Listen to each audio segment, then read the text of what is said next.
Welcome to the Excel Pod.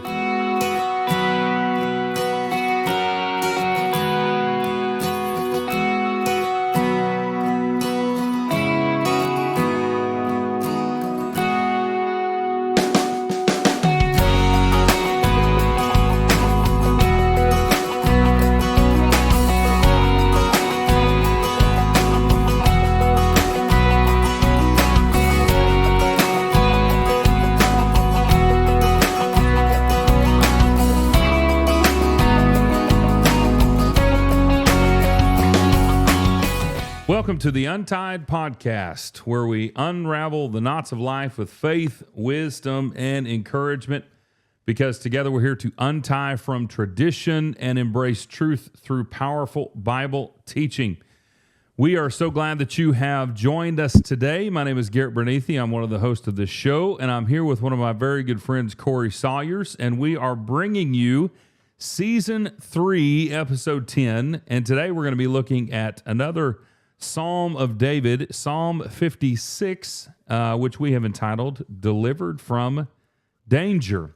This season we have been looking at the blessed man in the Psalms of David, and really have covered some pretty neat things, some pretty awesome things that we hope have been able to bless you. And if you're new to the show, thank you for joining us today. And for all those who have been joining us, we hope that you will, as always, like, share, subscribe, and follow not only this podcast, but the other podcasts on our family of podcasts at the Excel Pod Network. You can go to excelstillmore.net and check all those out there on the website. But also, we hope that you'll go to our YouTube channel, like and share that, and all that good stuff. And so we're excited to be with you today. This is the week after Thanksgiving. And we had a great time last week at the Smokers, and today we're back in the office and going to be talking about some very cool things. So, Corey, let's get this thing started, man. What's been cooking? Well, other than Thanksgiving, we had enough cooking on Thanksgiving that we've just been eating the leftovers ever since. So I'm about ready to cook something else and be done with it. I'm thinking, in fact, this afternoon I'm going to go home and cook a big pot of chili, but we had a good time. Thanksgiving everything turned out good. With the first time to ever spatchcock a turkey, I did 2 of them, and the first time to ever cook on a pellet grill smoker. But anyway, Gannon has been insisting ever since then that was the best turkeys I've ever done. So, nice. Anyway, nice. So and it didn't take near as long, obviously, spatchcock them. It was cold, so it probably took them a little bit longer than what it normally would have if it had been normal temperatures. But I'm gonna say 3.5, 4 hours is what it took the turkeys, and they were about 14-pound turkeys. Mm-hmm. So that would have probably been at least a couple of more hours if I'd have been smoking him the old way. So, and of course the ribs turned out great. The ham turned out great. All the sides, Melody's dressing, which I'd put next to anybody's dressing in the world. And anyway, good weekend. How about y'all? Well, it was the same. We had 2 different Thanksgivings. The first one I cooked ribs. 2 slabs of ribs and took over there, and we had turkey and all that stuff that others brought. But I don't know if you've tried this seasoning, Corey, but I tried a new seasoning I have not tried on my ribs before, and it is Kinder's Honey Chipotle. It was there. It's fantastic. It is really good, and so. Did one with that seasoning, and did the other with Meat Church seasoning. I think it was the gospel I did on those, and both those turned out good. And then, like you did, a spatchcock the turkey on Friday, about 3.5 hours. Had you done the spatchcocking before? That's the first time.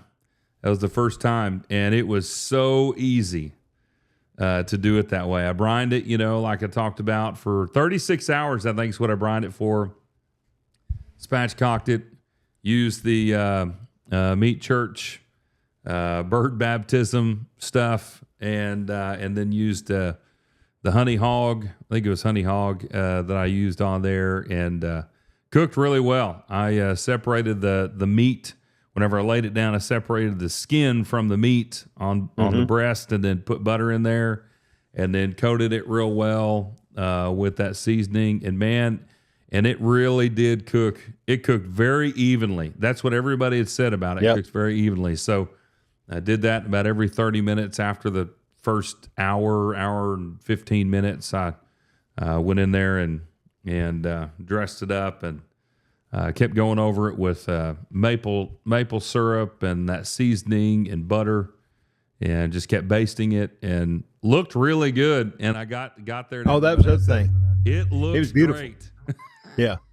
Except for the fact that it looks like it's been run over by something, But I kept basting mine with butter that I'd melted, and I put some herbs in there, some thyme and sage and some stuff. And then that the last 30 minutes or so, and of course I watched a ton of videos. I don't remember which one, maybe Meat Church had suggested this. I put some mustard and some honey in the butter that I'd been using. And then the last couple times I basted with that and kind of put a little glaze over the top of it. It was really good. Well, I highly recommend anybody cooking a turkey, if you have not done it that way, to try it.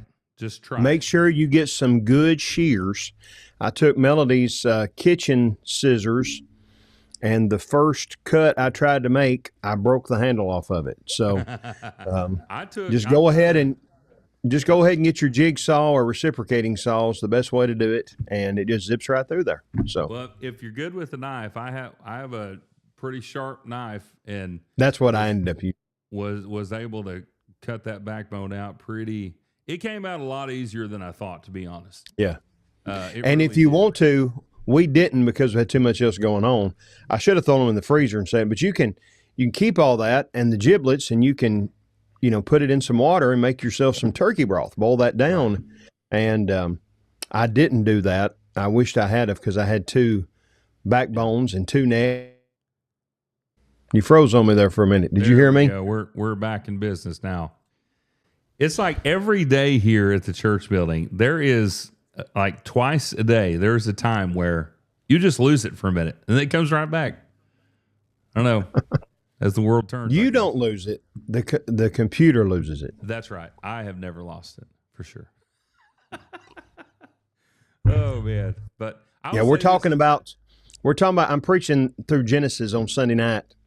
This Sunday night we're in Genesis 4, and I'm going to talk about how that after they got thrown out of the garden, the next thing we hear about Adam and Eve, they've sinned in chapter 3, and then chapter 4, the next thing we know, they're raising Cain.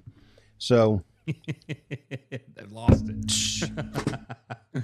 Oh, man. Well, before we move on to our Give Me Your Best books, I will say this, that about the turkey, going back to the turkey, everybody seemed to like it, but it's still, if you don't like turkey, I don't think you can do anything for people. Some people like turkey. Just never will be a fan of turkey. So anyway, that's all I'll say about that. But it turned out pretty good.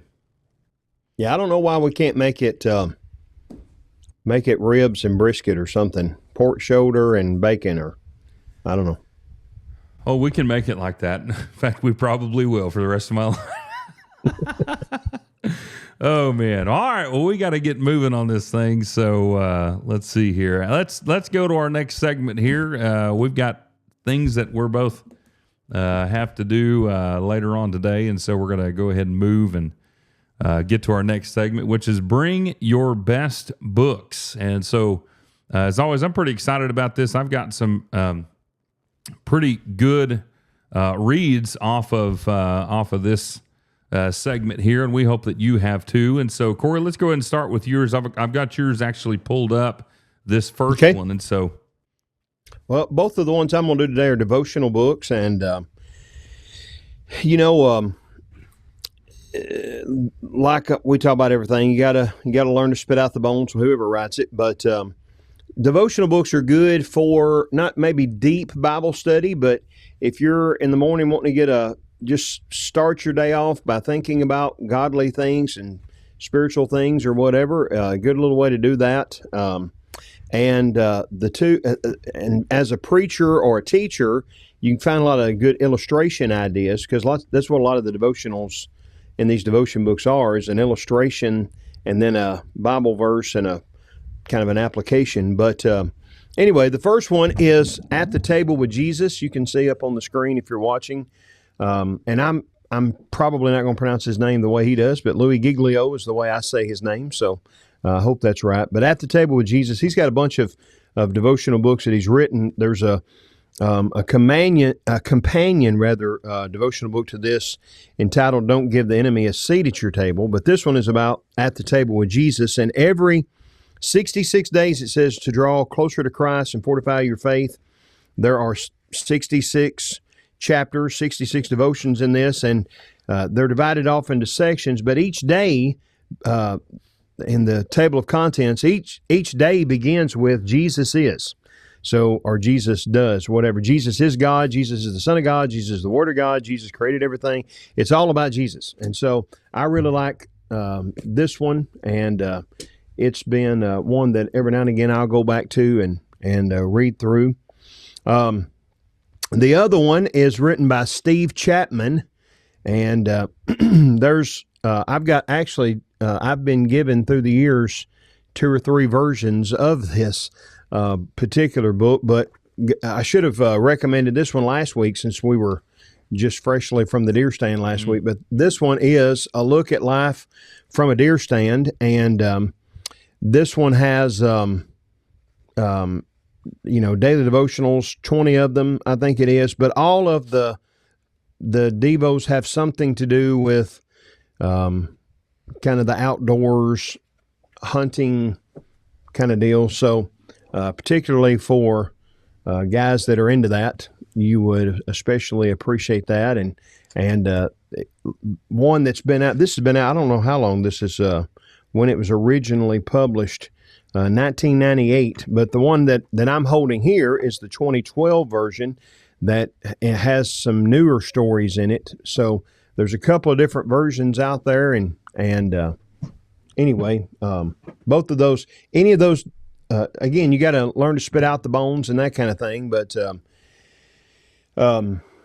when you're looking for something to read to go to sleep at night or whatever, and you want to do something spiritual, it's a good way to get a spiritual thought in your head. Well, what a great image right here. Yeah.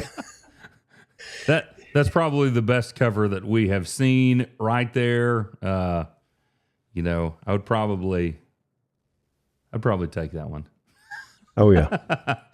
All right. Well, thank you for those, and hopefully we won't keep freezing up. I don't know what's going on, but let me do this one here.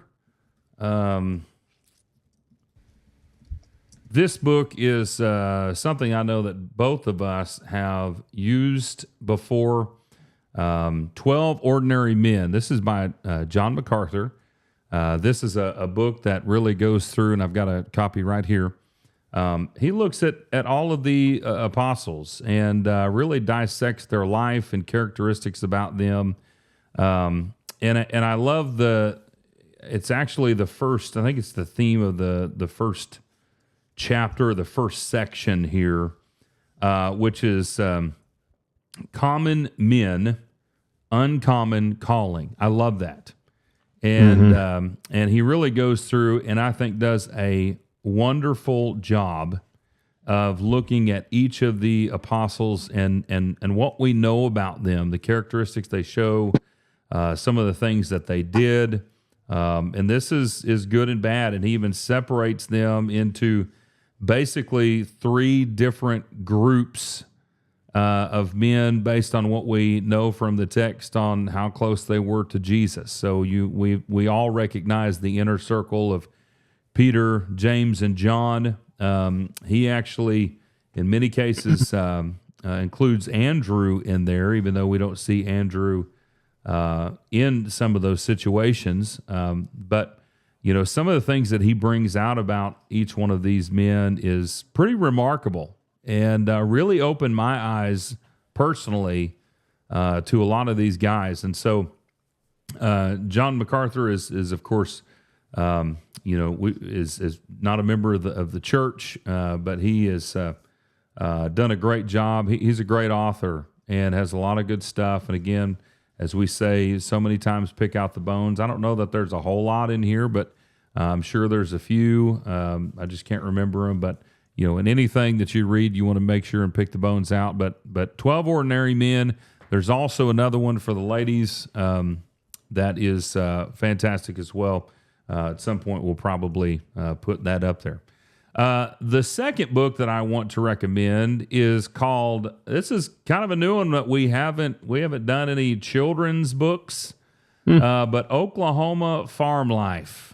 And this one's pretty personal to me because my cousin, Jeannie Martin, put this together. And this is a story about my grandfather and his family growing up on the farm.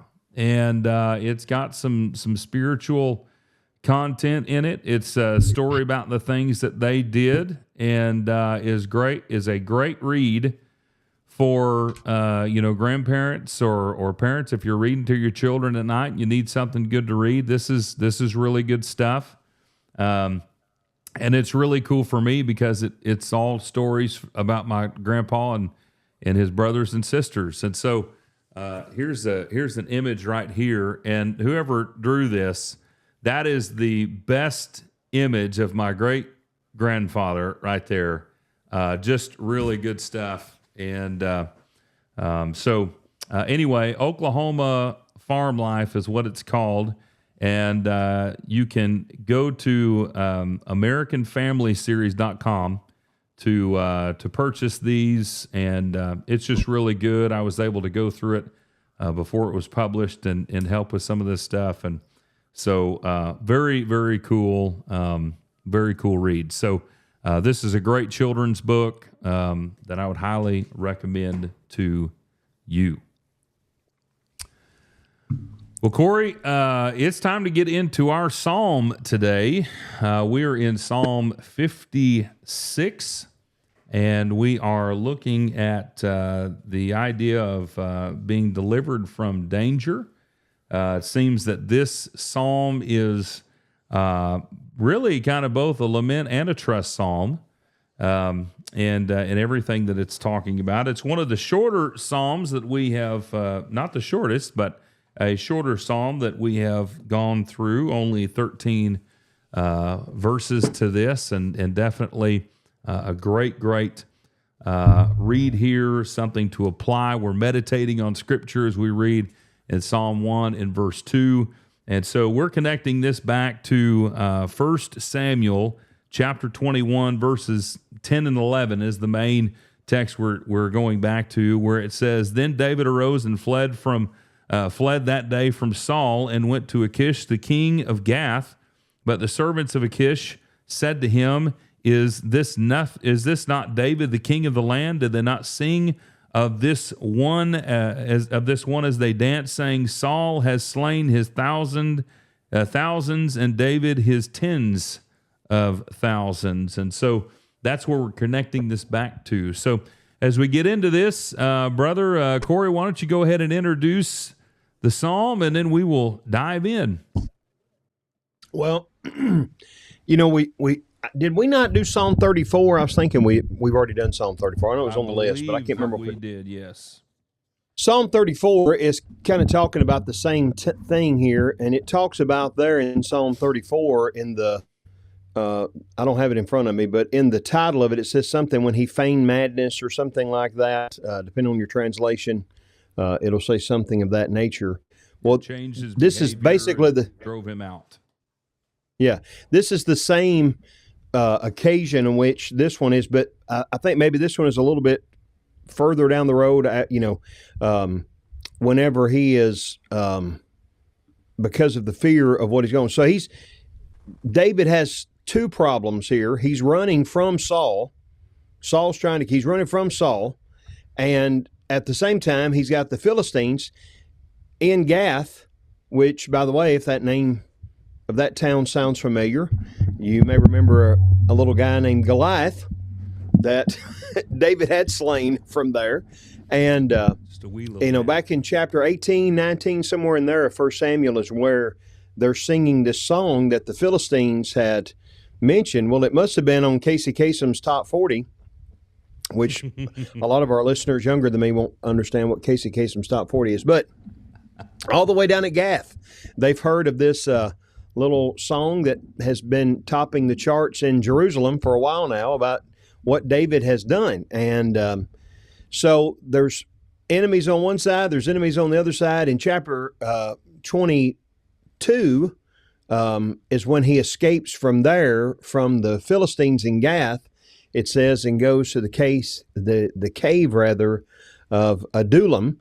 And maybe that's where, while he was there in this cave hiding, is when he wrote some of these Psalms. I don't know. But anyway, that's what's going on here. Same kind of deal to think about is that David he's in a pickle, and as he does, he goes to God with his fears and his troubles and what it is that's on his mind. And so it's a lament psalm in that he's lamenting what's going on with him. By the way, it says, according to the dove on far off terebinths. Not sure exactly what that means, but some people think maybe that's the tune of the song that he is using to put these lyrics to or whatever. But anyway, David writes this psalm lamenting to God about what's going on in his life, the problem that he has. But it's also a psalm of, we've talked about before, all the laments end in thanksgiving or trust or praise or whatever. This one certainly does. In fact, it's more of this, I think, than lament per se. But it's more of a psalm of trust or a psalm of thanksgiving, because he's going to ask God for help, and then he's going to talk about how that he knows God will take care of him. So the way that I would break it apart is verses 1 and 2, David asks God for help. I think this one, like you've pointed out in so many of them, it's all about the relationship between the psalmist and God, in this case, David and God. So the way I've labeled this reflects that. But David asks God for help, verses 1 and 2. Verses 3 and 4, David trusts in God. Verses 5 through 7, David asks God for justice.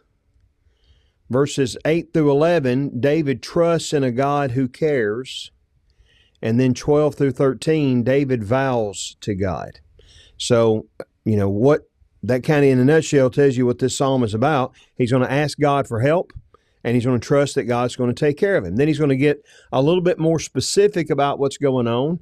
And in verses 5 through 7, talk about what the enemies are doing, and asking God to bring justice because of that. Then in verses 8 through 11, which is my favorite part of this psalm, verse 8 in particular, but verses 8 through 11, he trusts in God is going to bring justice because he cares about David.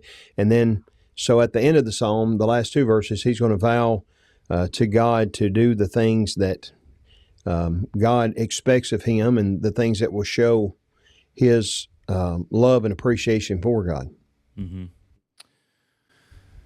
Yeah, it really amazes me. One thing that I've seen, tell me if you agree with this or not, but I think that one of the issues that it seems that we have in our culture is that we really have become a people who build our faith on other people's faith.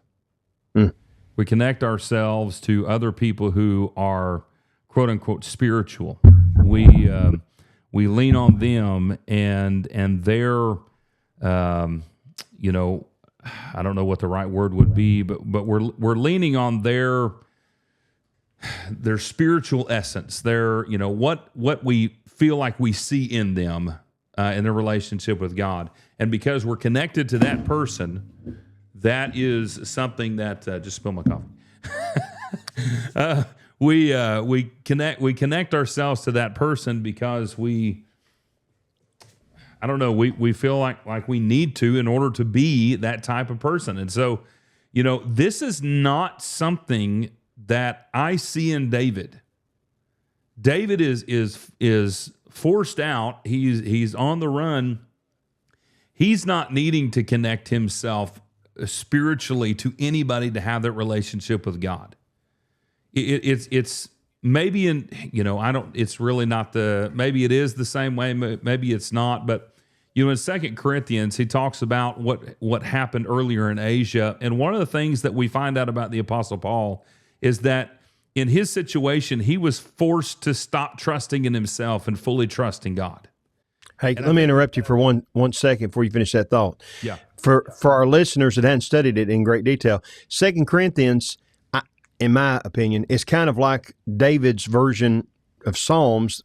2 Corinthians is Paul, kind of like what David's doing in Psalms. He's writing just how he feels about what he's going through with his relationship with God and what's going on around him. Anyway, go ahead. Right. And yeah, that really is a great way to put it. I think that in the same way as David Paul was, Asia was a terrible time for him. He's fighting the wild beast and all that stuff, whatever that means. And then he's, God delivers him from death in chapter 15, but now he's forced to trust fully in God. Well, how I'm seeing that is the Apostle Paul is really doing exactly what Jesus did. 1 Peter chapter 2, 21 through 25 says that he entrusted himself, to the one who judged righteously. He entrusted himself fully to God when he went to the cross. That was his, during his time of great suffering. And so Jesus trusts fully in God. Paul trusts fully in God and not in themselves. That's why Jesus said, your will, your will be done, but not mine. And that's what the Apostle Paul is doing. Well, it seems that David is doing the same thing during his life. He is essentially, possibly, in this, God is using this situation, it seems, to develop a full trust of David in him. Don't trust in yourself, trust in me. Now, I'm not saying that God caused any of this situation to happen. That's definitely on Saul and his jealousy and his pride, and this is on, the Philistines, who were, obviously a major enemy of Israel, major enemy of David. And going back to the Judges, Samson killed more Philistines in one day than anybody had, altogether. So the Philistines are traditionally an enemy, right? And so David, who's on the run constantly from all of these different individuals, whether it's Saul, Absalom, the Philistines, whoever, it seems that this situation is really, really, really pushing him even more. Trust and rely on God and not yourself. And that's one thing that I've just continually seen as we have been just about in every one of these, marking the me's, the I's, the my's, and the you's, and the God's, and the Lord's, because this is a personal relationship that David has with God that is not built on anyone else. It's not run through anyone else. And that might be one of the great things that we can take from this, is that there is not a world that exists where your faith can be built on someone else. Your faith has to be yours, and that relationship with God needs to be real. And that's when true blessings from God can happen, because of that real relationship that you have. I don't know, kind of maybe soapbox thing, but that's just something that I continue to see during all of this is, look at this. I have put my trust in you, in God I've put my trust, rather it says, but up here I will put my trust in you. And I think that this is just a result of how he sees God, his faith in God, his trust in God. Do whatever you want to me, but here you go.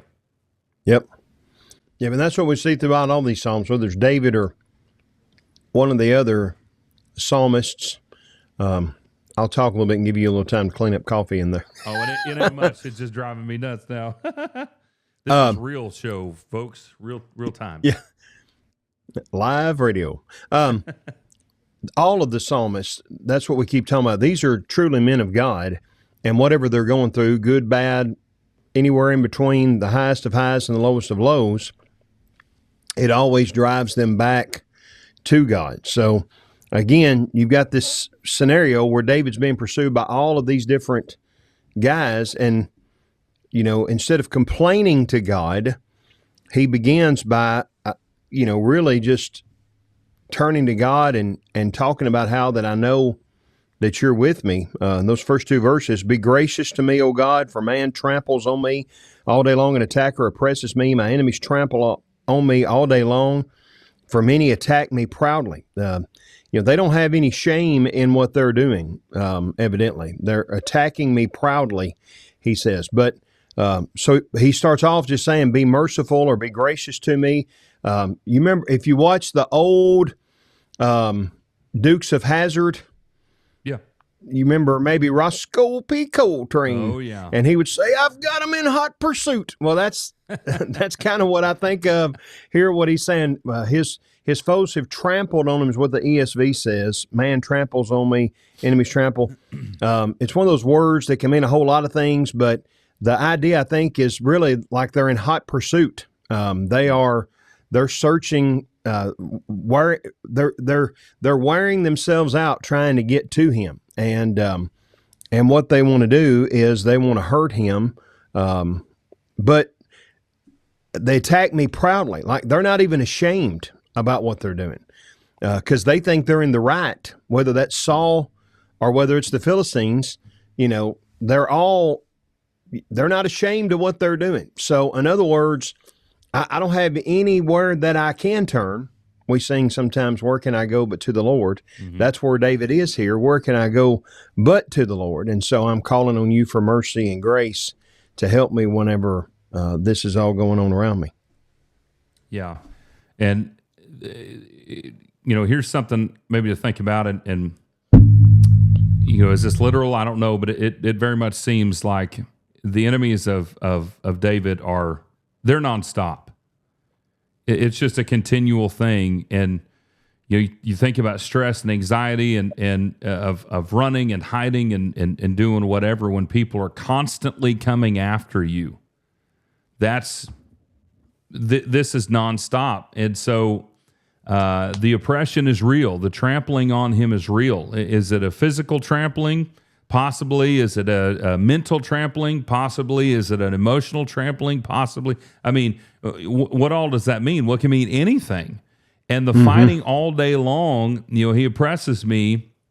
The fighting is, man, it can be every single direction. So it seems like we're looking at a guy that's worn out. He doesn't have anywhere else to go.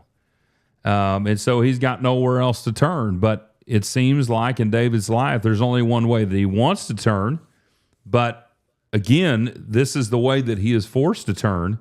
Be gracious to me, O God. And here's why. And so this would be, more of the lament part of this. I think it's interesting that they say they fight proudly against me. The pride of the enemy. The Philistines were prideful people. These people that they're constantly coming after David and Israel, and they've got their heritage, they've got their warriors, they've got their pride, and they're looking at this little people named Israel, thinking there's no way that you can, you're nothing to us, and that seems to be the mindset, which really begins to come out as Saul is there with his army on the hill, scared to death, looking at this valley where the Philistines are, and Goliath is hollering up at him, give me your best guy.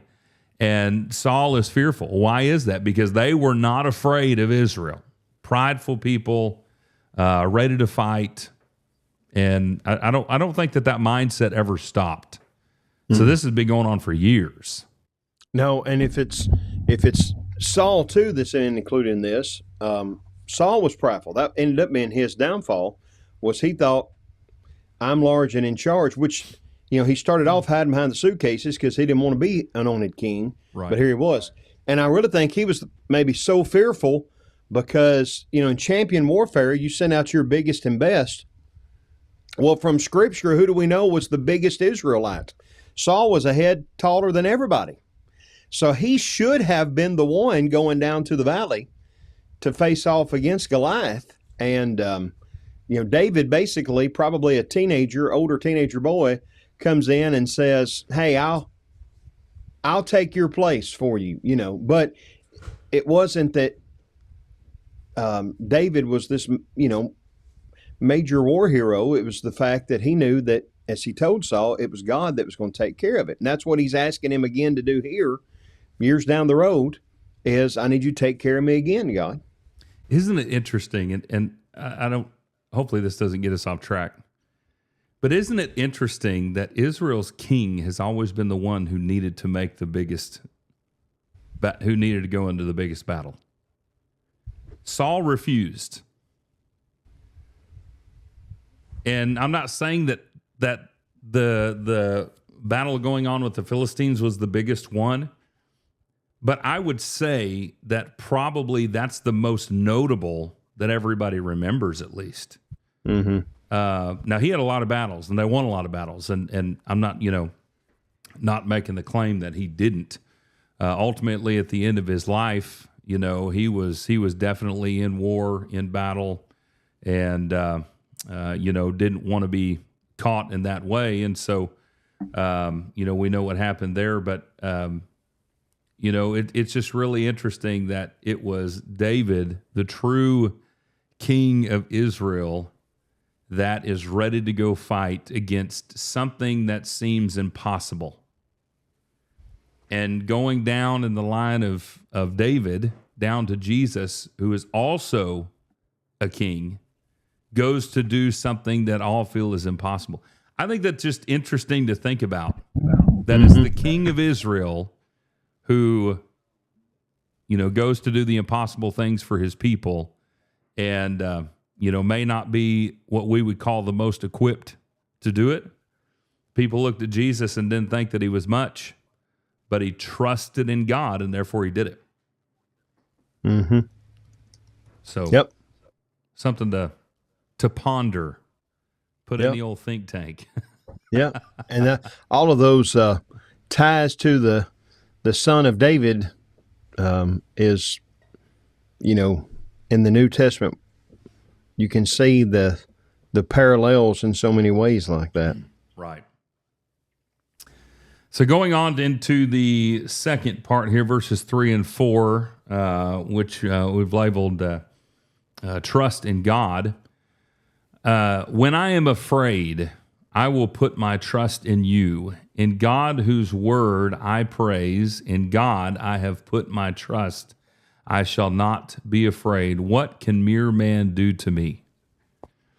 If that's not real, true trust, I don't know what is. Mm-hmm. I mean, a guy that's worn out, a guy that's attacked all the time, this right here, I think, is a great summary of the mindset of how the blessed man thinks. Yep. And that, in the New American Standard, it's got mere man. It's literally, what can flesh do to me? Because, and it's a rhetorical question, obviously the answer is nothing, because God isn't limited by what flesh can do.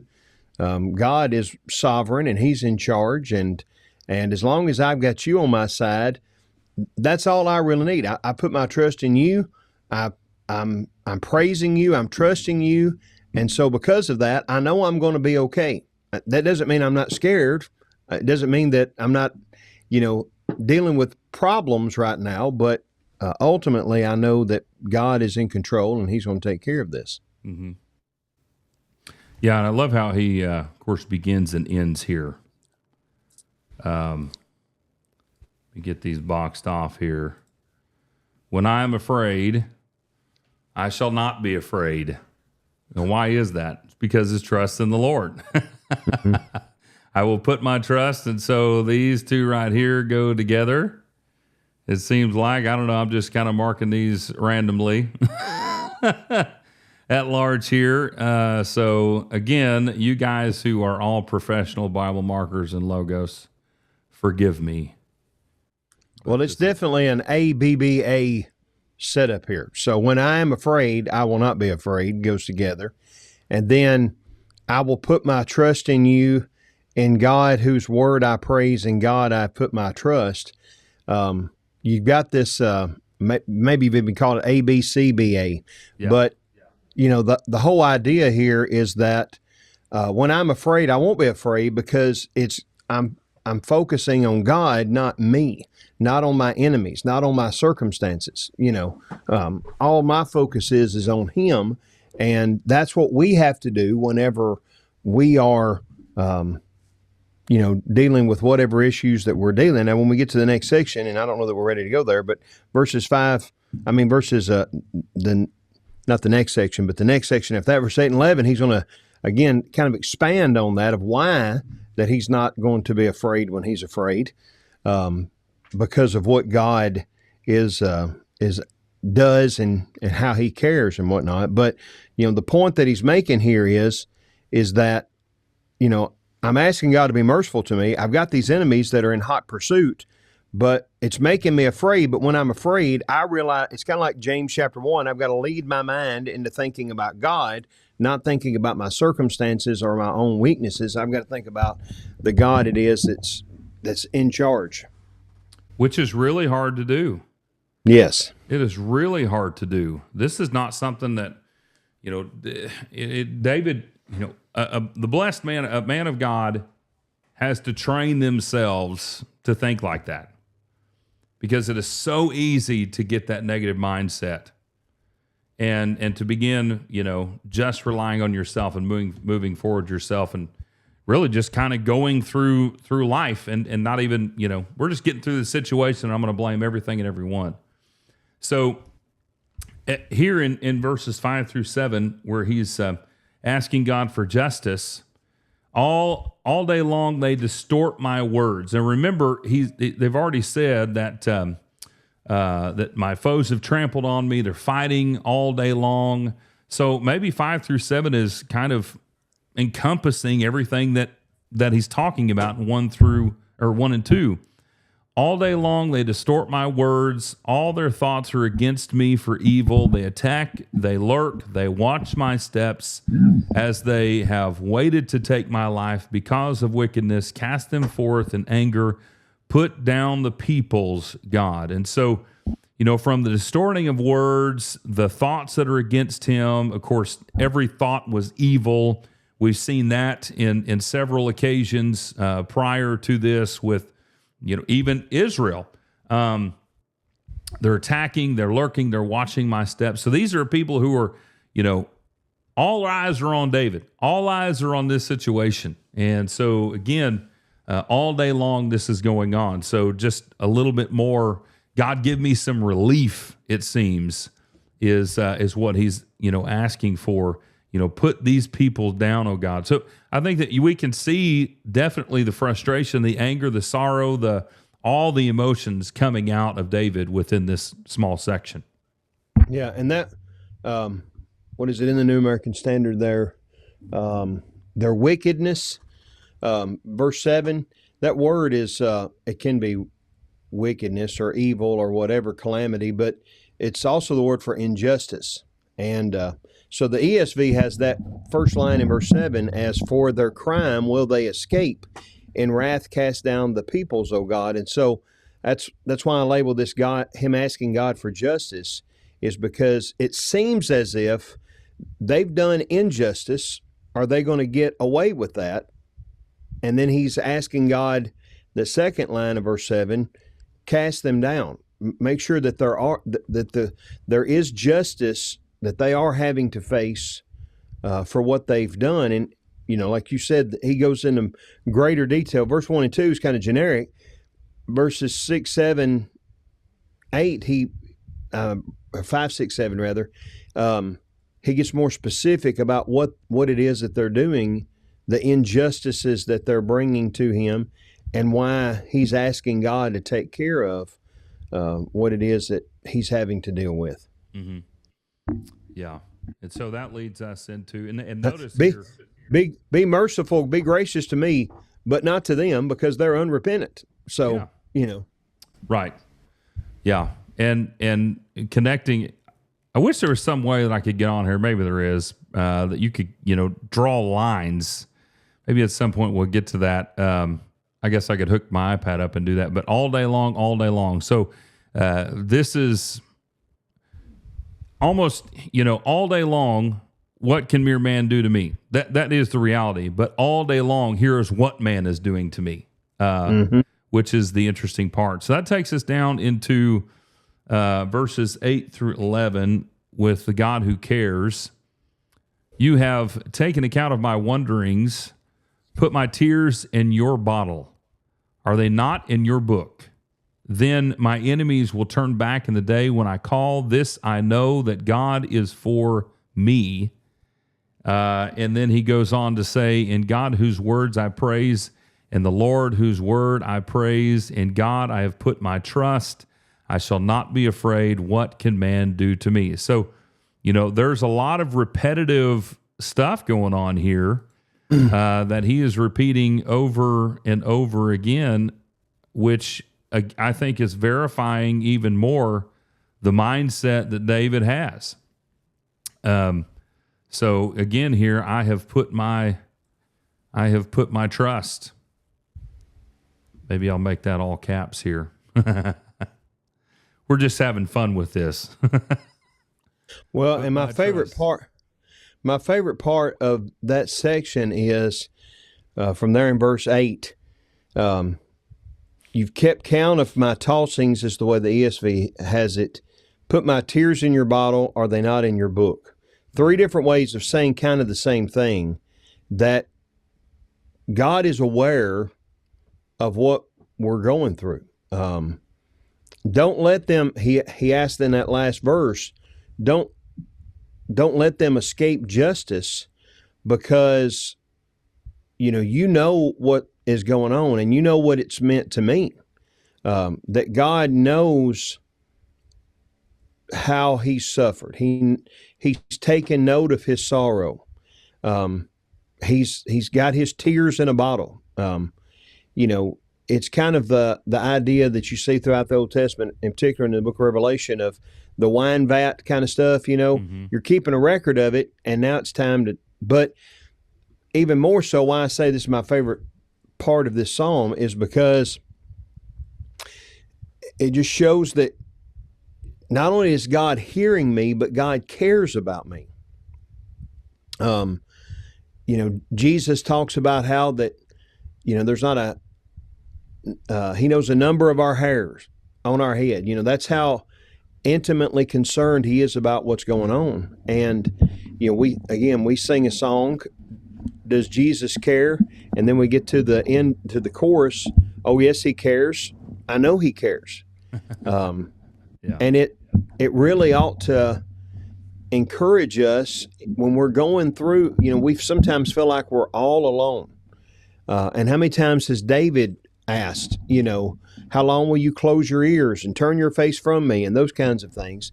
But in reality, that's poetic language, and it's spoken out of emotion. David knows, God knows every tear that we've shed, every concern that we've had, every problem that we've suffered through. God knows, and God cares about that. So, the fact that, again, we sometimes complain that God is not present, that God doesn't care about what's going on when we're suffering. Here he's expressing that trust, that God watches over me, and God knows and is concerned about what's going on in my life. Mm-hmm. Yeah. He did, again, we'll say this, God did not make the world and leave. He didn't do what he did for people, for all of mankind, and then just say, all right, here you go. Have at it. I'll see you later. The day of judgment or the day of sentencing, whatever you'd like to call it, 1 Thessalonians 4:13 through 17, when Jesus comes back and the clouds part and the dead in Christ will rise first and those who are alive will be caught up together with him. That's not him coming back to his people. That's him welcoming his people home. And so God didn't just leave and say, well, we'll see how you guys do. That's not the deal here. God is very present in the life of David. And so, as you were pointing out, and again, he's repeating himself over and over. When I am afraid, I shall not be afraid. I shall not be afraid. I put my trust. I put my trust. I put my trust.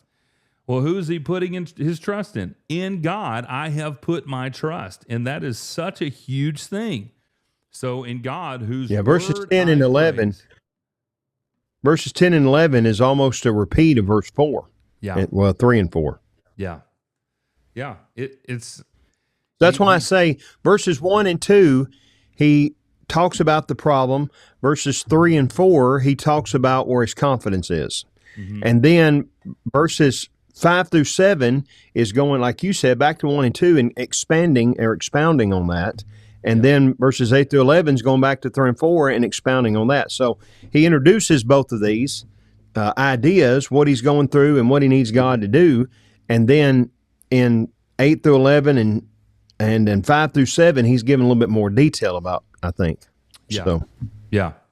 Yeah. So again, this I know that God is for me, and God whose word I praise, in the Lord whose word I praise, in God I have put my trust. I shall not be afraid. What can man do to me? This is not, and again, maybe this needs to be said, the blessed man may not be as what we might call blessed here on earth.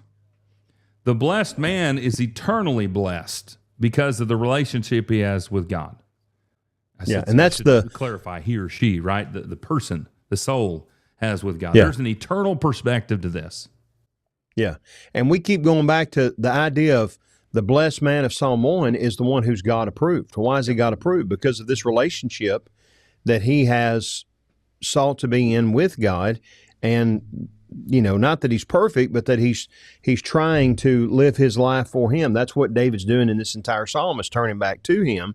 But then when we get down to verses 12 through 13, it's living for him. It's not just calling on him when I've got trouble and then going back to living my life, but it's maintaining that relationship by the way we live. And, you're talking about God didn't just leave us alone. I'm actually this month on Sunday mornings, I'm going to be preaching the next 3 Sundays on different names of Jesus. And so this first Sunday, we're going to talk about Emmanuel, God with us.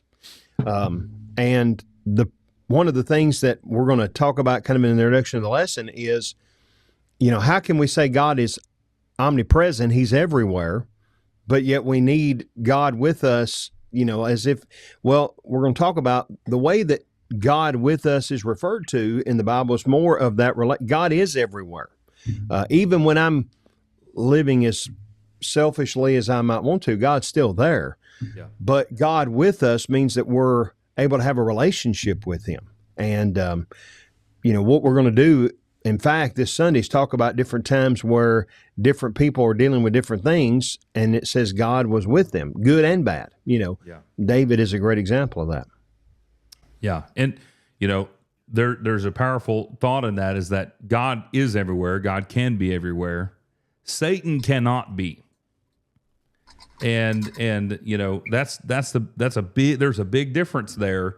So while we say, well, God has a hand in everything, some people will say, well, that was the devil did that. Satan did that. Well, Satan can't be everywhere. Some of this stuff is your choice. Some of this stuff is your doing. Yeah. Now, did he, has he had a hand in manipulating things? And well, sure. Yeah. I mean, you can definitely see his work. He's the God of this world. We understand that.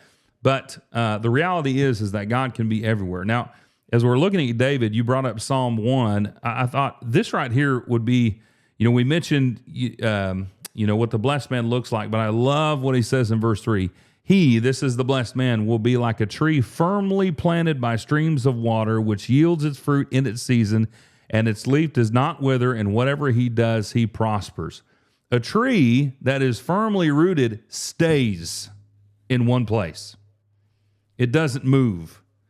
Now, I think that there's a few meanings of probably what's going on there, but a tree that is firmly rooted, that is producing fruit, when the wind comes, it doesn't move. When the big storm comes, it doesn't move. When, it is there and it's there to stay. And that's where David is. He is there with God and he's there to stay. And that's what we need to be as faithful men and women, there with God and there to stay.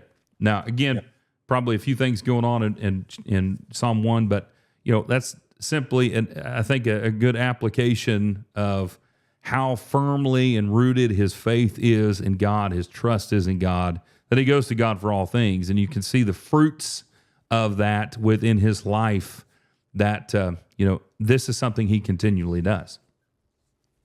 Which he says, what can man do to me? Again, an eternal perspective. So now he goes to the closing thoughts, really, where he vows to God. He said, Your vows are binding upon me, O God. I will render thank offerings to you, for you have delivered my soul from death, indeed my feet from stumbling, that I may walk before God in the light of the living.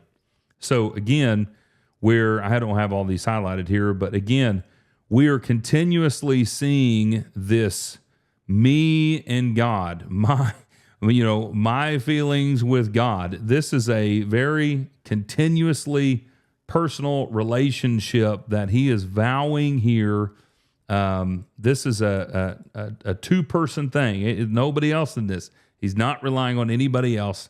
He's relying on his faith. And so he understands, indeed, you'll be the one that keeps my feet from stumbling. I may walk before God in the light of the living. Yeah. But it begins with, he's praising God, which is why that he's going to live for God. And, we can't disconnect those two things. We can't come and worship God and expect to live our lives however we want to, Monday through Saturday, and then come before him and worship on Sunday. They have to be interconnected. But the reason why that I'm going to stay faithful to you is because he knows God is faithful to him. So if God's going to be faithful to me, how could I not be faithful to him? Right. Yeah. And again, that even though this is connected to the bad guys in this story, the all day long, they're trampling upon me all day long, they distort my words. Well, that might be the case. All day long, God is with him. Mm-hmm. And that's why he can put his trust in me all day long. While they're in his presence, so is God. And I think this is a beautiful relationship. The man of God, the blessed man, has a beautiful relationship with God. And it is a two-way thing. God working in the life of that person, and that person working, with God during their life. This is a beautiful relationship. And it just really continues to show that no matter what I go through, God will be there. God will help me to get through it. Put your trust in him. And no matter what happens, you're going to be okay, because eternally, God has got you. That's right. And even though he's not only surrounded by darkness because of what these evil men are doing to him, he's in darkness literally. He's in a cave. But he says that with God, he didn't have to worry about that, because walking with God, he's in the light of life. Right. Yeah. Well, another great psalm.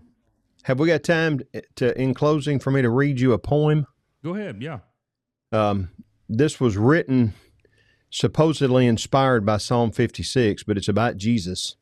So this was written by David Wissinger, and it's called He Wept. And again, it goes back to this idea of the tears. But it says, he wept as his grief was hard to bear, for he felt Mary and Martha's deep despair.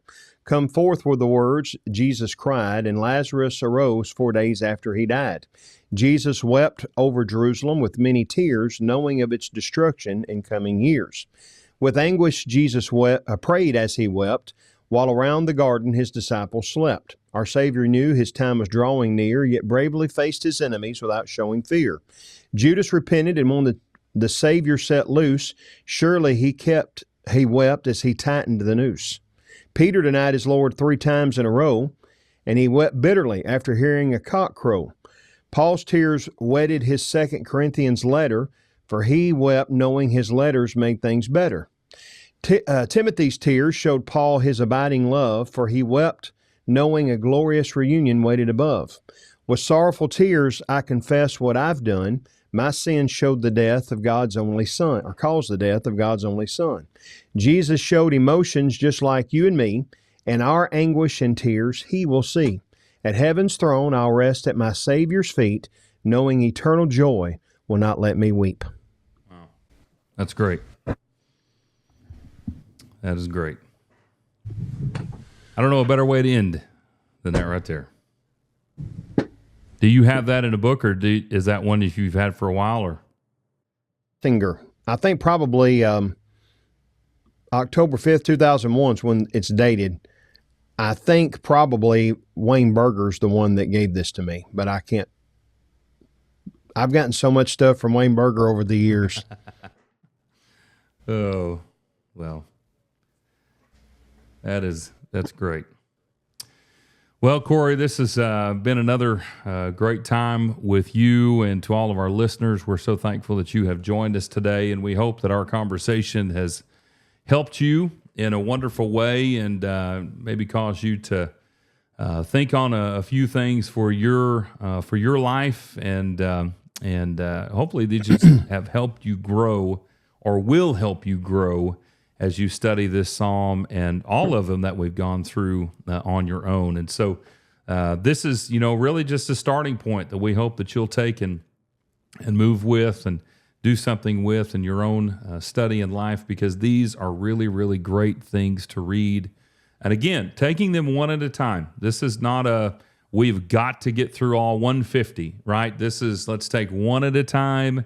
Let's think about it. Let's meditate on it and chew on the cud, as we said in our first episode, and because that's how they're really meant to be looked at and studied. And so thank you for joining us today. And there are a couple of things that we want you to know about. First is with the work of Excel Still More, we have 2 things to let you know about. One is the Accelerator magazine. The 2nd issue has come out, and you can go to our Facebook page, Excel Still More Inc., and check that out, download it. We're working on putting that out there in a few other ways. Or you can subscribe to our website, and we will email you a copy of that e-zine for you to check out as it highlights all the different parts of the work of Excel Still More Inc. And 2, the Excel Still More Bible Workshop is coming up in January. Both Corey and I will be there. Both of us will be speaking. We're excited about this event. That's January 21st through the 24th in Oklahoma City at the O'Connor Resort. Just head over to our website, excelstillmore.net. Go to the workshop tab and go down, and you can register and book your rooms today. All booked rooms will be released on December 21st. So you're going to want to go and get that done. Book your rooms, get that discounted rate. That helps us, it helps you. And so make sure and go on and do that before December 21st. Got a great lineup of speakers. It's going to be an excellent event. We hope to see you there.